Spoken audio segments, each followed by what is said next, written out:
Thank you ma'am, thank you so much. నా K Ramakrishna గారిని మాట్లాడాల్సిందిగా కోరుకుంటున్నాము. MLA Anakapalli constituency. రామకృష్ణ గారు ఓకే. సో విష్ణుకుమార్ రాజు గారిని మాట్లాడాల్సిందిగా కోరుకుంటున్నాము. MLA Visakha north constituency. Vishnukumar గారు ఒక మాట.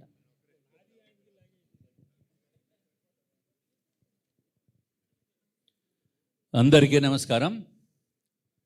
విశాఖపట్నంలో విఎంఆర్డిఏ ఫంక్షన్ హాల్లో ఇంతమంది మంత్రివర్యులు, అట్లాగే ఐఏఎస్ అధికారులు, ఎమ్మెల్యేలు ఒకే వేదిక పైన ఉండటం నేను చూసింది ఇదే మొట్టమొదటిసారి. దీనంతటికీ కారణం గౌరవనీయులైన చంద్రబాబు నాయుడు గారు ఆలోచన విధానం. అదేవిధంగా గౌరవ మంత్రివర్యులు దుర్గేష్ గారు, అట్లాగే MD Andhra Pradesh tourism development corporation MD గారైన ఆమ్రపాలి గారు, మిగిలిన మంత్రివర్యులు అందరి పేర్లు చెప్తే ఎక్కువ టైం అయిపోతుంది, తొందరగా ముగించమని వెలగపూడి రామకృష్ణ బాబు గారు సెలవిచ్చారు.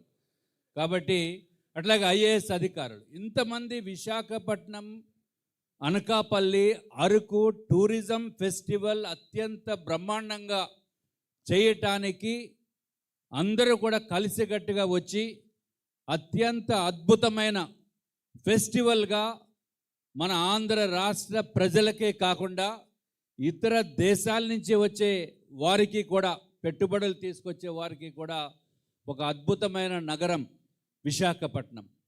అందులో tag line, punch line, sea to sky. It's really fantastic thing. ఎవరైతే డిజైన్ చేస్తారో ఐ రియల్లీ అప్రిషియేట్ దాట్.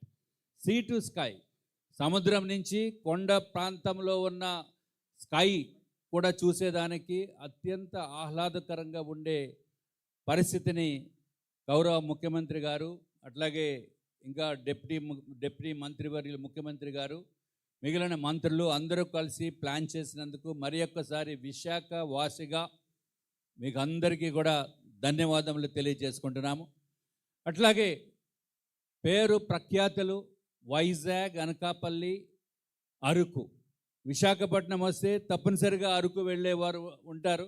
మధ్యలో అనకాపల్లి కూడా ఇప్పుడే ఇవాళే తెలుసుకున్నాము, బీచ్ అన్నీ కూడా అన్నీ చాలా బాగుంటుందని. పక్కనే ఉన్నప్పటికీ అనకాపల్లి బెల్లం మాత్రం తింటాము తప్పనిసరిగా. ఇందాక మేడం గారు చెప్పారు మాడుగుల హల్వా, అది కూడా పెట్టండి, మాడుగుల హల్వా. అట్లాగే దీంట్లో ఈ ఫెస్టివల్లో అట్రాక్షన్ ఏంటంటే ఇక్కడ పైన ఉన్న మంత్రులు అందరూ కూడా పార్టిసిపేట్ చేస్తారు. ముఖ్యంగా హోంమంత్రి వర్యులు, అట్లాగే గుమ్మడి సంధ్యారాణి గారు, మిగిలిన మా బాల వీరాంజనేయ స్వామి గారు, అట్లాగే కందులు దుర్గేష్ గారు, కొల్లు రవీంద్ర గారు, ఎంపీ గారు, ఎమ్మెల్యేలు అందరూ కూడా, అట్లాగే అధికారులు. ఇది ఒక అద్భుతమైన విజయంగా మీరందరూ కూడా కలిసి చేయాలి. పాత్రికేయ మిత్రులు, ఎలక్ట్రానిక్ టీవీ విస్తృతమైన ప్రచారానికి మీరు ఇప్పటి చేయాలని చెప్పి మిమ్మల్ని అందరినీ కూడా కోరుకుంటూ, అట్లాగే మన ప్రోగ్రాం 24th నుంచి 1 ఫిబ్రవరి వరకు జరుగుతుంది. అది కూడా మీరు పెద్ద ఎత్తున ప్రచారం చేయవలసిందిగా మిమ్మల్ని అందరినీ కోరుతూ, విశాఖ, అనకాపల్లి, అరకు పేరు ప్రతిష్టలు ప్రపంచవ్యాప్తంగా తెలిసేటట్టు మీరందరూ కూడా సహకరించాలని చెప్పి తెలియజేసుకుంటూ, నన్ను కూడా మాట్లాడమన్నందుకు మరి ఒక్కసారి మా మంత్రివర్యులకి ధన్యవాదములు తెలియజేసుకుంటూ సెలవు తీసుకున్నాను. నమస్కారం. Thank you sir, thank you so much. Next Palla Srinivasarao గారిని మాట్లాడాల్సిందిగా కోరుకుంటున్నాము. ఎమ్మెల్యే గాజువాక.